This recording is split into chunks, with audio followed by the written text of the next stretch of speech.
네, 여러분 안녕하십니까? 아소라 공작단 5번째 시간입니다. 오늘은 지금 현재 녹화 중에도 계속 전쟁 중인 러시아와 우크라이나 한번 이 이야기를 해볼까 해서 급하게 저희가 준비했습니다. 그래서 언제나 우리에게는 든든한 우리의 팬이 있습니다. 방금 전 동남아 연구, 동남아 공연을 마치고 오신 우리 호재 분 작가님 또 오셨습니다. 안녕하십니까, 정호재입니다. 네, 사실 오늘 저희가 이 준비한 책은요, 최근에 그랑아리에서 출판했습니다. 구로카와 유지라고 하는 일본의 외교관이 쓴 유럽 최후의 대국 우크라이나 역사라는 책을 가지고 한번 이야기를 해볼까 합니다. 아무래도 국내에는 관련 책들이 거의 없고 하다 보니까 때마침 나와가지고 많은 분들에게서 지금 회자가 되고 있지만요, 또 한편으로는 이게 일본 사람이 쓴 책을 우리가 우크라이나를 본다. 호재, 보니까 확실히 이렇게 일본 사람이 우크라이나나 동남아시아 연구를 많이 하잖아요. 맞습니다. 동남아시아도 연구하시면서 이렇게 많이 그런 경우가 있나요? 사실 한국인이 세계를 직접 해석한 시기는 굉장히 짧지 않습니까? 근데 일본은 제국의 역사가 있기 때문에 19세기 말부터 독자적으로 정보를 수집하고 현지 외교관들이 이미 1800년대 유럽을 전 세계를 나가서 현지 정보에 대한 정보들을 이제 차근차근 수집해 왔고 그것들이 이제 보통 이제 외무성 중심으로 쌓였지 않습니까? 사실 이 작가분도 이제 외무성 출신이기 때문에 그 외무성에 쌓였던 100년 이상의 정보들을 차근차근 자기가 해석하고 그걸 역사서로 이제 꾸민 거지 않습니까?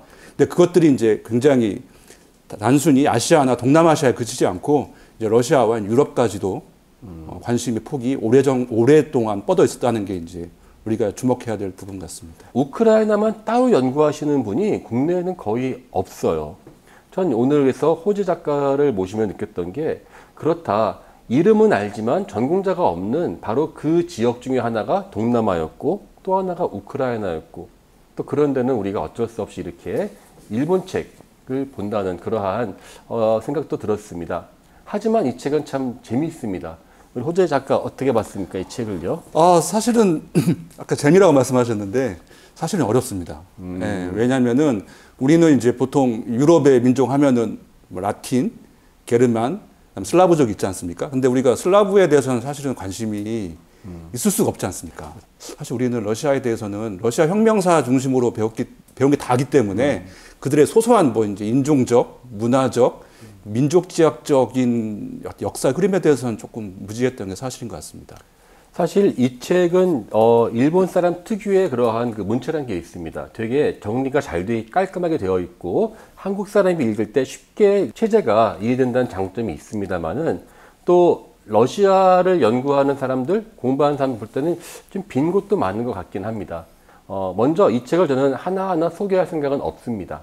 왜냐하면은 이게 그 자체가 어떻게 본다면은 1년의 강의를 해도 끝나지 않을 게 한 나라의 역사이기 때문에요. 먼저 우리 이번 5번째 우리 시간에는 간단하게 우크라이나 역사, 슬라브인들의 역사를 한번 우리 호재 작가랑 이야기를 해보면서 하나씩 풀어나갈까 합니다. 이 책을 처음 보면서 슬라브인들이라는 얘기가 나왔잖아요. 네.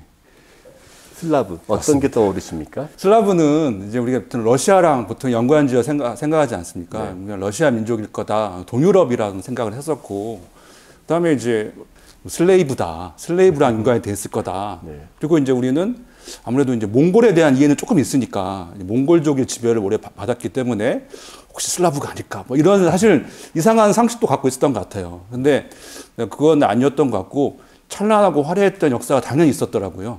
네.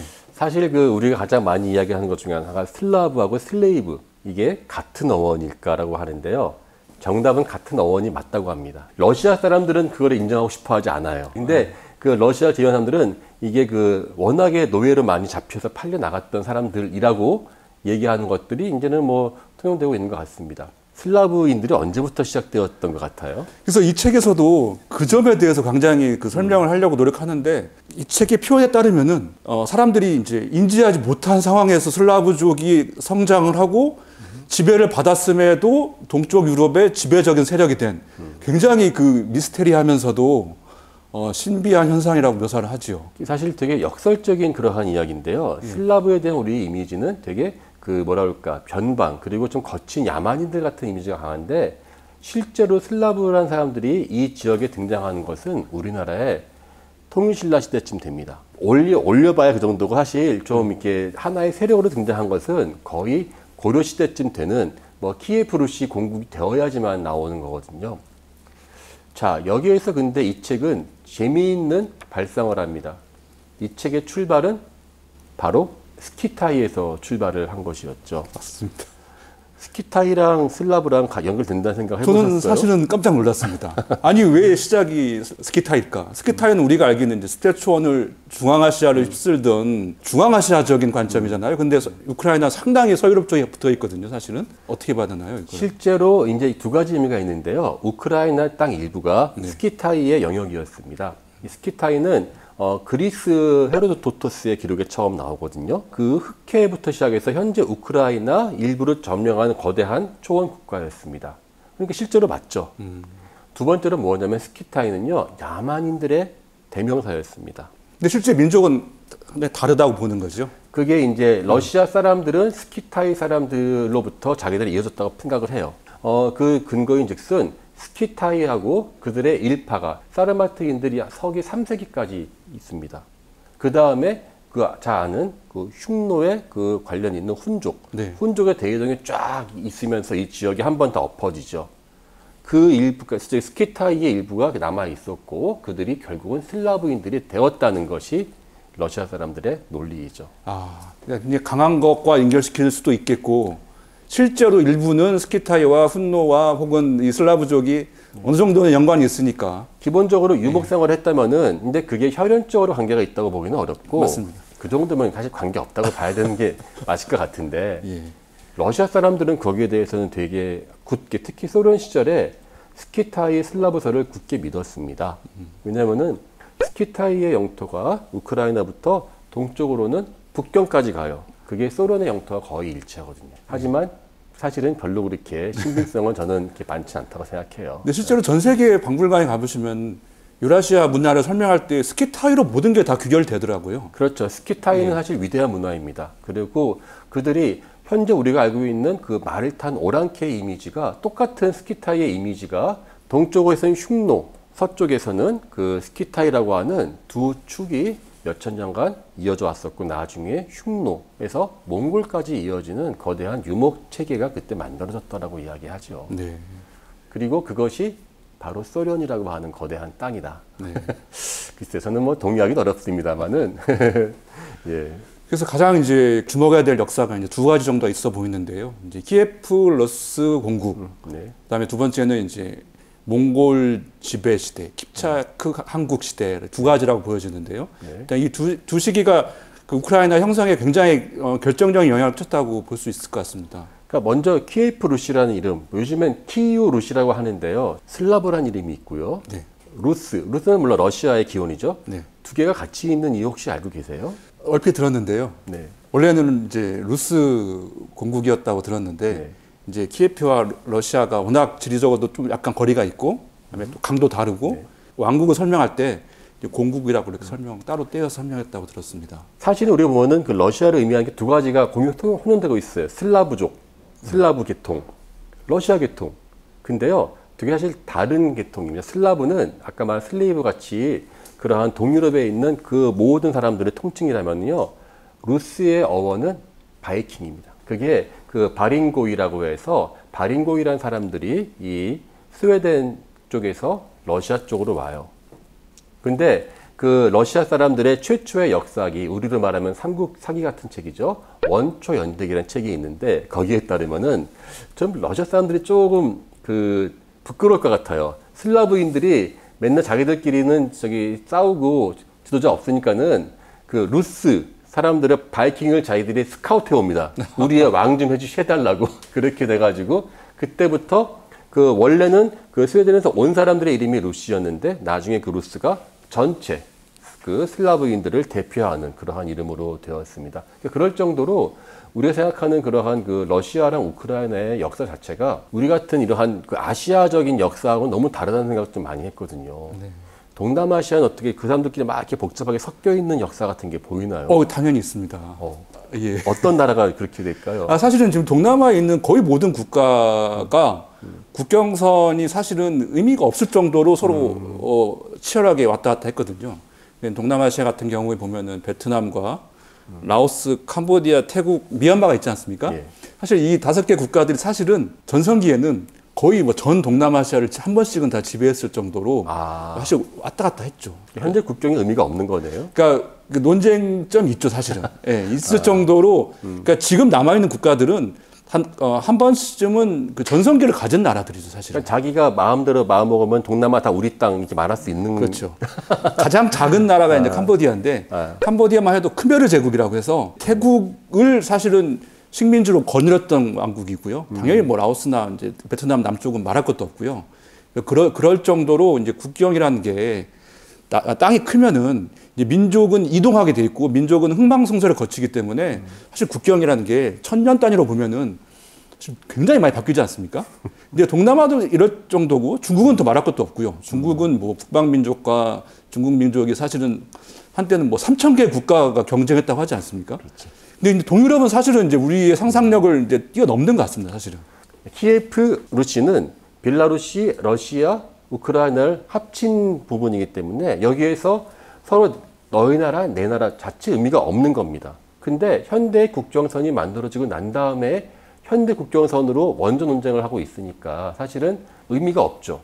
근데 문제는 그 의미가 없는 그것이 이 전쟁의 명분이 되고 있다는 것이죠. 네. 몽골족이 사실 이제 우리가 가장 유명하게 알고 있는 바투라는 장군이 계속 서쪽으로 진격을 하지 않습니까? 그래서 결국은 이제 사실 폴란드까지 무너뜨렸고 헝가리도 당연히 무너뜨리고 당연히 우크라이나는 사실은 워낙 스텝 지역이기 때문에 아예 그냥 킵차크 한국에 굉장히 오랜 지배를 받았습니다. 저는 이 구로카와 겐지의 관점에 가장 문제가 있다고 생각하는 게 처음 출발이 스키타이예요. 그리고는 한 1000년 이상을 건너 점프를 해버립니다. 곧장 키예프 루시로 가는데요. 제가 한마디 붙이고 싶은 게 그 전에 키예프 루시 이전에 이미 이 지역에도 나라가 있었습니다. 바로 하자르 칸국입니다. 하자르 칸국은 튀르크 계통 사람들이 세운 나라이죠. 근데 그것은 철저하게 인정하고 있지 않습니다. 사실 우크라이나에서 킵차크 한국, 그다음에 그 하자르 한국 합쳐버리면요. 훨씬 더 이 몽골 계통의 역사가 더 길어요. 근데 그걸 인정하고 있지 않다는 게 이 책만 읽다 보면 그래서 좀 이게 어려운 게 일목요연하게 정리가 되지 않고 군데군데 빠져 있다가 갑자기 15세기 이후로 점프를 해버리는 듯한 그러한 모습들을 다루고 있고요. 또 폴란드하고 러시아, 우크라이나 세 개의 막 싸워 보여주는데 제3자가 보기에는 아무리 문장이 쉬워도 건너뛰는 게 많다 보니까 예. 몽골 같은 경우는 이게 그 러시아 역사에서는요 타타르의 멍에라고도 이야기하거든요. 이렇게 해서 참 힘든 상황이었다 뭐 이렇게 이야기를 하는데 제가 볼 때는 오히려 이 슬라브인들은 되게 체계도 없이 좀 오합지졸 같은 그러한 사람들이었는데 몽골 지배하에서 사실 그 당시에 몽골은 전 세계에서 가장 뛰어난 국가 체계와 군사를 가지고 있었던 사람들이었거든요.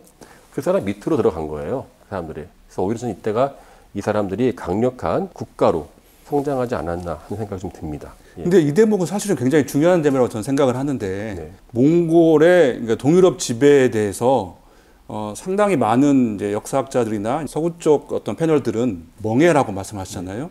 비참한 시기였다. 거의 망가졌다. 모든 문화를 잃었다라고 표현을 하는데 또 일부 이제 아시아 쪽 입장에서는 아까 말씀하신 대로 동서 교류를 활성화시키고 상업이 더 발전하고 또 이 책에서 보면은 러시아 정교회가 이제 안착하는 계기도 되지 않습니까? 이 두 가지 관점이 충돌하는 부분이 분명히 있더라고요. 저는 그래서 이 몽골의 역사, 몽골의 지배 시기나 아니면은 그 하자르 한국 시기를 적어도 대부분의 우크라이나 역사가들은 그거를 애써서 외면하고 있는 것이 아닌가라는 생각을 해봤고요. 과연 우리는 우크라이나 역사를 유럽사의 일부로 보는 것도 중요하지만 유라시아, 실크로드의 입장에서 이 우크라이나를 바라보는 연구가 필요하다고 보는 것이죠. 네. 근데 제가 약간 더 나간 건지 모르겠지만 그 타타르의 멍해라는 표현 자체가 사실은 이제 유럽 관점이지 않습니까? 그렇죠. 그러니까 유럽에서는 그 몽골족이나 이제 동쪽에서의 지배를 조금 수치스럽게 생각하는 면이 있기 때문에 계속 그것을 이제 뭐 나쁘게 해석하는 측면이 있는 것 같고요. 네. 그것이 또 현대로 이루어지는 측면이 분명히 있겠죠. 우리나라에서 이제 우크라이나를 다시 알자는 분명히 참 일고 있어서 좋은데 과연 우리는 우크라이나를 어떻게 깊게 알고 그들의 역사 한쪽에 편향된 역사가 아니라 좀 균형 잡힌 역사, 유라시아 관점에서 역사를 우리가 읽고 있느냐. 네. 저는 그 점에서 본다면은 좀 회의적이긴 합니다. 이 책은 물론 좋습니다만은 그러한 균형 잡힌 감각을 많이 반영한다고 생각은 하지 않습니다. 네. 제가 아쉬웠던 게 저자가 일본 사람이라면은 어쨌든지 간에 좀 동양적 관점을 좀 많이 할 줄 알았는데 동양적 관점은 거의 없고 일본 사람들과 관련된 것들만 몇 개 할 정도로 했습니다. 이거는 앞으로 우리가 우리 손으로 아마 우크라이나 연구하실 분들이 많이 나와야 되지 않나라는 생각을 해봅니다. 이제 두 번째 흥미로운 대목은 이제 그 킵차크 한국 시대에 이제 우크라이나가 사실상 실효 지배를 받으면서 키예프 세력이 완전히 죽고 이제 북쪽에 있는 춥고 산림지대인 모스크바 공국이 이제 부상했다는 대목에 있는 것 같습니다. 네. 그렇죠. 그게 결국은 그 키예프 루시라는 한 곳이 이제 옆에 바로 폴란드가 있거든요. 그래서 우리가 잘 모르는 것 중에 하나가 폴란드하고 러시아 사이가 아주 안 좋습니다. 물론 그 전에 리투아니아도 컸습니다만은 그 결국은 모스크바가 이 모든 것을 잡을 수 있었던 것은 시베리아까지 정벌을 하거든요. 그러한 상황에서 더 이상 우크라이나는 이때부터 키예프 루시 멸망 이후로는 여기는 서방과 동방 유라시아 세력이 충돌하는 접점이 됐다고 생각이 들어요. 지금도 이게 많이 나옵니다만은 지정학적인 위치를 이야기 많이 하잖아요. 네. 그 전까지는 유럽이라고 하는 세계가 이렇게 되게 좁았기 때문에 우크라이나가 그렇게까지 양쪽 세력의 접점이 아니었는데 몽골이 와서 이 세계가 커져버렸거든요. 그러면서 변방이 아니었었던 우크라이나가 갑자기 양쪽 세력의 중간이 되어버리는 그 세계의 확장이 되어 간 것 같아요. 지금의 우크라이나가 결국 태동된 것도 모스크바의 그 발음과도 연결되어 있지 않나 하는 생각을 좀 해봅니다. 모스크바 중심으로 이제 슬라브 제국이 재편되면서 네. 그러니까 당연히 모스크바 공국은 지정학적인 자기의 어떤 앞마당을 확보하고 싶어 하지 않습니까? 그렇죠. 폴란드와도 전쟁이 있었고 리투아니아도 경쟁자였고 더스 이제 독일이라는 등장을 하는데 그 모든 전쟁, 슬라브와 이 게르만족의 충돌에 있어가지고 그 중간지대에 있던 우크라이나가 비극의 땅이 된 건 참 안타까운 일입니다. 저는 오히려 그 중간자적인 상황에서 우크라이나하고 하는 저는 현대 역사가 태어났다고 보거든요. 그 우리 왜 코사크라고 하지 않습니까? 왜 네. 테트리스 춤추는 그 사람들. 코사크인들이 바로 처음 등장한 게 바로 이 중간자적인 입장에서 등장하기 시작하거든요. 저는 그래서 이 우크라이나라는 이름부터 자체가 변방 국가거든요. 오는 어디 있다. 크라이는 변방. 변방에 위치한 사람이라는 뜻이에요. 그러니까 우리나라 말하면 변방 민국입니다. 우크라이나를 저희는 물론 이제 독립국가를 본다는 것은 이제 뭐 당연한 일이겠습니다만은 그 독립국의 시작이 이 사람들은 자신들의 변방성이었던 것 같아요. 코자크 얘기가 나와서 말씀인데 저희 이제 어릴 적 TV에서 했던 이제 대장 브리바라는 영화가 있지 않습니까? 저는 그 영화를 당연히 기억을 하는데 스토리는 몰랐는데 그 우크라이나 얘기가 담겨 있더라고요. 그래서 저는 그 대장 브리바를 보고 다시 한번 보고 약간 굉장히 인상적이었는데 그러니까 유목민족의 특징을 계속 유지하고 있는 코자크족이 나오지 않습니까? 근데 코자크족이 그 정말 세련된 폴란드 영주들한테 굉장히 멸시를 당해요. 그렇죠. 귀족 자제들한테. 그래서 그러니까 폴란드 입장에서 봤을 때는 우크라이나는 너무 변방에 이제 문명화가 덜 된 야만족인 거예요. 그래가지고 그것을 이제 그 자신들의 어떤 유목민족의 정체성으로 맞대응하는 그 문명의 충돌 지점이 너무 저는 멋지게 묘사돼서 놀랐습니다, 사실은. 근데 그 야만성이 네. 지금도 우크라이나와 러시아에도 있습니다. 요즘 전쟁하지 않습니까? 네. 그럼 되게 머리를 참혹하게 하는데 러시아에서 현재 이 전쟁에 대해서 그렇게 반전 여론이 크지가 않아요. 네. 이 사람들은 기본적으로 전쟁을 하면서 우리는 야만스럽게 전쟁하는 마초맨들이다라고 하는 것에 대한 자긍심이 강한 것 같더라고요. 네. 그 전쟁을 이해하기 위해서는 우리가 슬라브 역사, 슬라브 문화를 이해하지 않고는 좀 접근이 어려운 측면이 있겠네요. 이 사람들의 평생은 그 유럽에 대한 컴플렉스입니다. 제가 볼 때는. 그래서 대부분의 그 러시아 사람들 돈 좀 벌면은요, 애들 다 유럽에서 공부시킵니다. 유럽이 컴플렉스고, 그래서 이를 맞설 때 우리는 자랑할 건 뭡니까? 주먹밖에 없는 것이죠. 그리고 러시아가 유럽한테 이렇게 친절하게 내지는 부드럽게 외교를 한다? 그거는 러시아가 아닌 거예요. 그래서 더 강하게 때리고 위협할수록 오히려 러시아 사람들은 그래 우리 원래 이런 사람이다라고 하는 좀 그러한 컴플렉스를 힘으로 이렇게 바꾸는 또 그 전략이 또 나온 것이 소련이 아니었을까 싶어요. 네. 현대사 들어가기 직전에 하나만 정리하면은 이제는 우크라이나의 독립과 1차 세계대전, 2차 세계대전 직전까지의 상황인데요. 그러니까 우크라이나라는 나라가 본격적인 세계사에 등장한 건 어떻게 봐야 될까요? 일단은 그 우크라이나가 한번 이 코사크인들이 자기들끼리 막 자치를 하면서 19세기 중반부터 이제 우리도 한번 이제 민족 국가라는 걸 만들어 보지 않을까라고 하는 그 생각들이 지식인 사이에서 널리 이제 생겨나기 시작합니다. 하지만 그것이 일반 대중민들에까지 널리 퍼져지지가 않아요. 좋은 예가 일반 그 우크라이나어 있지 않습니까? 그걸 쓰는 사람들이 거의 없었고 농민들은 다 우크라이나 언어를 쓰고 네. 그 다음에 지식인들은 러시아 말을 쓰는 식으로 했기 때문에 그들의 자각 운동이라는 게 그렇게 크지 않았습니다.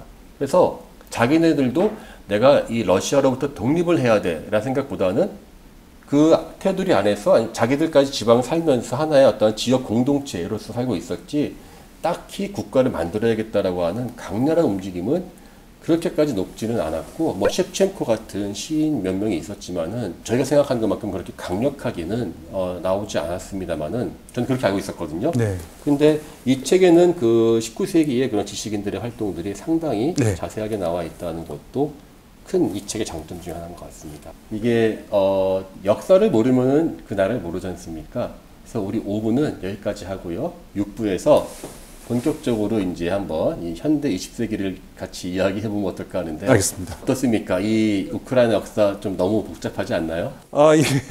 그러니까 우리는 이제 한반도라는 지형 안에서 단일 민족으로 4,000년을 버텨왔다고 믿기 때문에 당연히 아닐 텐데 믿고 있기 때문에 땅과 민족이 서로 교차하는 지점에 대해서는 사실 우리가 쉽게 판단이 어렵죠. 예. 네. 맞습니다. 우리가 아마 이 많은 지명들 약간만 검색해도 나올 수 있는 것이겠고요. 또 다 어렵게 보일 수 있겠지만 요거 한 가지만 기억하시면 될 것 같습니다. 우리가 생각하는 단일 민족 내지는 하나의 사람들이 오랫동안 살면서 나오는 역사가 우크라이나 슬라브인들에게는 아예 없었다. 그거 하나만 우리가 이제 기억해도 이들을 이해하는 데 큰 도움이 되지 않을까 합니다. 네, 그럼 우리 5회는 여기서 마치고요. 다음 또 6회에서 또 재밌는 이야기 하겠습니다. 감사합니다. 수고하셨습니다.